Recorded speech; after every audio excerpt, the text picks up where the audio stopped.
Jahangirpura કિલ્લાન road પર આવેલ sky હોટલમાં લિંગ પરિવર્તન કરનાર યુવાને ગળે ફાંસો ખાઈ આપઘાત કરી લીધો હતો તો પરિવારજનો દ્વારા હત્યાના આક્ષેપો કર્યા છે।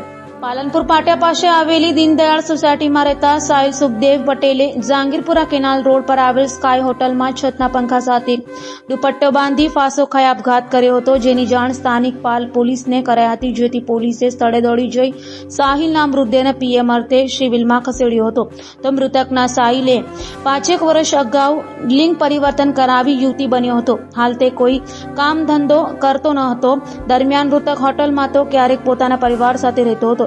છેલ્લા ઘણા સમયથી તે કોઈ યુવક સાથે પ્રેમ સંબંધમાં હોવાનું પરિવારે જણાવ્યું હતું, ત્યારે પોલીસે સાહિલે આપઘાત કર્યો હોવાનું જણાવ્યું હતું। જોકે પરિવારજનો દ્વારા તેની હત્યા કર્યા હોવાની આશંકા વ્યક્ત કરાઈ હતી અને તેની સાથે રહેલા તેના પ્રેમી સલમાન સામે આક્ષેપો કર્યા હતા। હાલ તો પાલ પોલીસે આ મામલે વધુ તપાસ હાથ ધરી છે।